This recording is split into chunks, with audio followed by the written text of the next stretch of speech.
the Nike Plus FuelBand, which most people just call the Nike FuelBand or just the FuelBand. Are you lazy and fat? Do you need to get out and do more exercise, you lazy fat person? Well, don't you worry. Nike's here. Not just with fancy shoes, but with this fancy wrist accessory. And it's gonna make you not fat and lazy anymore. Presumably. Not exactly, it's... Okay. To be fair, wearable exercise accessories, and fitness accessories rather, are not an uncommon thing anymore. There's plenty of wearable things that help you with exercise, whether they be as simple as step counters or something more involved like the FuelBand. The FuelBand was Nike's attempt to innovate, actually, and get into technology, rather than just shoes or other apparel. Basically, it turned fitness into a kind of game, where the band was designed to track certain movements and get Nike Fuel points. These points can unlock certain achievements, be shared with your friends, or even be used to engage others in competition. It's not a bad idea, let's be fair about this. People love their games. I mean, sports fans love their games, gamers love their video games. And turning something healthy, like exercise, into a game where you could work towards obvious goals, as you also get yourself into shape, can be a motivator for some people. It's not like this is a bad concept, and nor was it a scam at all. The devices worked. They were somewhat flawed, especially early on, but they did do what Nike said they were supposed to do for the most part. They were effectively just wristbands, but technical wristbands. And there were multiple different versions of them, with the initial FuelBand releasing in 2012, becoming available for pre-order on January 19th of that year. It showed up in select Nike stores on February 22nd, and at first it was only in one color, black steel. Yes, black! The edgiest of all colors! Darkness! But they also released other versions, like the ice color, which was limited edition, coming out on July 27th. Then white ice later, and black ice. FuelBand would become available in Canada on October 31st, and had already become available in the UK on May 1st. And initially, they were a big success. People were interested in Nike's offering, and when they went on pre-order, they sold out of the things in just a few minutes. Nike Inc.'s equipment division saw an 18% rise in profits for the 2012 fiscal year, mostly, I imagine, because of the bands. Even scalpers got in on the game, selling the bands for twice their retail cost on eBay. Because, of course they did that, I don't know what I expected! In terms of usability, well, they were pretty comfortable, not bothering you during your workouts, which you don't want, obviously, in any kind of wearable. They were powered by 2 lithium polymer batteries that could keep the thing alive for up to 7 days without a recharge, and had 4 different display modes, telling you the time, because it is a wristband, so it could also function as a watch, thank you for that. It could show you the energy burned, which was measured in estimated calories, your steps taken, as well as how many points you had earned. They came with a 1-year warranty, were water resistant. Based on all of this, it sounds like the bands were pretty good, and for a time, yeah. But over the years, they fell significantly out of favor. For one thing, these wristband exercise things were kind of a fad. In the grand scheme of things, they only worked for select people, and once they had one, well, they weren't going to get another one unless the first one broke. And the initial bands were flawed in some aspects. For one thing, they operated via a web community service, which had to be set up via the Nike Plus Connect software. This software was a requirement, not an option. You had to have it for the wristbands to work. And if that means, oh, I gotta put another app on my phone, yeah, except initially, the bands were only compatible with iOS 7.1 and up, leaving those filthy, disgusting Android users out in the cold. If you had a Droid, you couldn't use it at all. It's theorized that Nike thought that their target audience would only have iPhones because I guess iPhone users are fancier and want to stay healthier, unlike those slobby Android users. I don't know how that works, but they realized their mistake pretty quick, to be fair, and they would release an app for Android phones as well, meaning that you could now also get healthy if you didn't have an iPhone, you lowly, plebeian Android users. But that wasn't the device's only issue. People noticed that in terms of functionality, well, they worked, but only for certain things. Because it's a wristband, it has a lot of difficulty time-tracking activity that relies solely on lower body movement. If you weren't moving your arms, it was like, what are you doing? I thought we were working out. Move the arms, coward. It also didn't really understand resistance-based activities like weightlifting and yoga workouts, which is funny because those are two of the most common exercise activities people actually do. It also couldn't be used for anything involving water at all. I know that sounds obvious, but there are a few waterproof options for exercise, and the FuelBands were water resistant, but not waterproof. If you submerged it, it would break. It was also pretty easy to cheat the system. You could get a ton of fuel points by simply shaking it, which, in its defense, a lot of step trackers have that problem, but it was still a problem. Critics of the device pointed out that they didn't think that fancy things like points and badges would lead to changing behaviors. And that's debatable. I'm sure it varies from person to person, but one of the more logical critiques is that the bands only accounted for exercise. Yeah, you burned off a bunch of calories, but what were you eating that day? I've mentioned this before, but diet is just as important as exercise, if not more so. You could work out for 3 hours, but if you go home and eat a tub of ice cream, it's not gonna mean anything. These bands didn't consider that. And again, in their defense, a lot of similar devices don't do that either, but it is still something that should be considered. What did you eat today? Was it a lot? Was it ice cream? Was it candy? Just eat a salad, you frickin' slob! However, the device's link to social media platforms via the app was mostly praised, since it's noted that most people are getting more comfortable with the idea of sharing their weight loss goals or exercise routine online, and encouragement from peers can lead to better results, more motivation.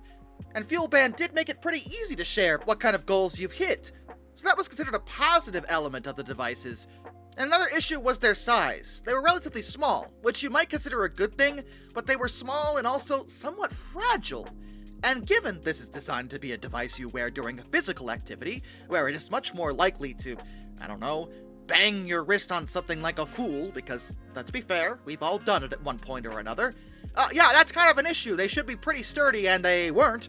And despite seeing a surge in sales the first year, they failed to catch on. While they did attempt to solve a few of the problems I've mentioned, I think the main issue was competition. Nike weren't the only ones with fitness bands. There were things like Fitbits, which do very similar things, as well as the Basis watch or the Jawbone Up. Or maybe it's UP, it's capitalized. I'm not sure. That thing, that was a competitor. The Fitbits in particular were a major problem, is that a lot of the line had a lot more features than the FuelBand offered, while also being sold at a relatively similar price. So you get more bang for your buck with them. And something like the Jawbone came in more colors, had a longer battery life, tracked sleep, and even had a vibrational feedback feature to show when you were being inactive. It would literally tell you when you should exercise, like, hey, you lazy slob! Get your butt out of the lazy boy and go on a run! Coward! Do you have any idea how much weight you've gained just sitting there for 5 minutes? The pounds, they're being packed on! A heart attack is waiting around the corner! I personally have only ever used one of these exercise bracelet doohickeys. And naturally, being a complete dork, mine was the Bandai Vital bracelet, which had Digimon in it. Yes, really, I have one of those. Of course, I can't really use it anymore, because Bandai stopped supporting the app that originally came with it, and while it is compatible with a newer app, the newer app doesn't utilize half the features that the things originally had, meaning all I can really do is count my steps and maybe do like a minigame push-up workout or something. There was a lot more to it, so it's kind of a waste now. And, interestingly, that's pretty much the exact same way the FuelBand went, except I can still partially use the Vital bracelet. No one can use the FuelBand anymore. See, after only 3 years on the market, Nike decided to shut down the whole thing in April of 2014. They attributed the failure mostly to the competition. There were just a lot of fitness bracelets, and Nike was only one of them, and they decided to focus more on things like software rather than making any hardware. And people that still were using their FuelBands were concerned that the app might go down. But Nike did explicitly state in 2015 that they would continue to support the FuelBands with the app even after production had ceased. That was a lie. A blatant, odious, vile lie! In 2018, Nike decided, actually, you know what, we're not going to do that anymore. They no longer supported the Nike Connect software that transfers data between a user's Nike Plus profile or the Nike Plus FuelBand and the Nike Plus Move apps. And they gave customers exactly 2 weeks notice before shutting everything off and making the FuelBands completely useless. As I mentioned, they needed the app support to work at all. The issue is that there's no way to clear their memory without the app, meaning that once everything got too bogged down, the things would just stop working. Meaning that if you still have a FuelBand, yeah, it's not gonna work. There's nothing you can do about it. I'm not sure if anyone's developed some kind of third-party pirate way around this sort of thing to make them work again.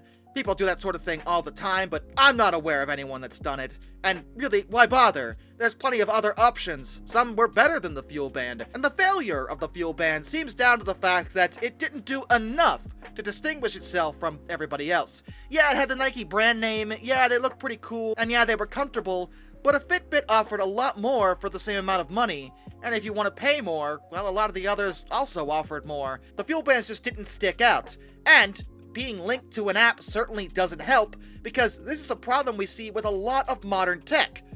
Because everything's so app-based now, the second you shut the app off, it becomes dead weight. It's effectively worthless. It just flat out doesn't work anymore. This has happened more than once, many times, and the FuelBand is just one example. We see it a lot on video games, especially mobile games. When they shut those servers off, you can't play the game anymore. It's gone forever. In fact, I mentioned Bandai before. Yeah, they've shut down like 3 different Digimon mobile games, at least 2 of which I played, and they were good. They shut them all off after like 2 years, and you can't play those games ever again. They're just gone. Poof.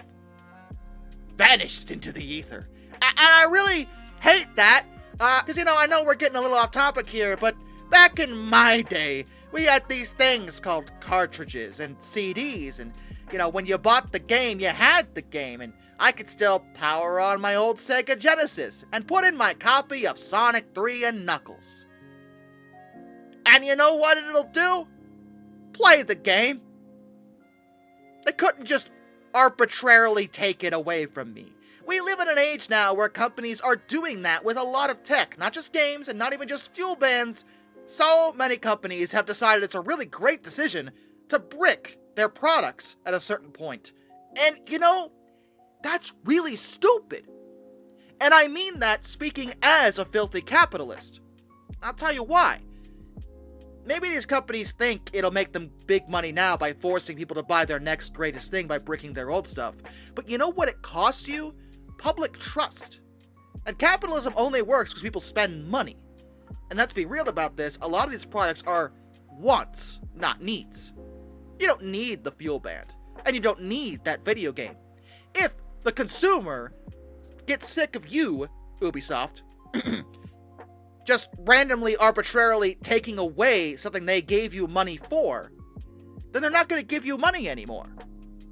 And that means you go out of business. You have lost the game of capitalism. This is not a future-proof solution, even in a free market. Because at the end of the day, it's the consumers that have the real power here, because they're the ones who give you the money in the first place. If no one buys your stuff, you lose. Just some food for thought.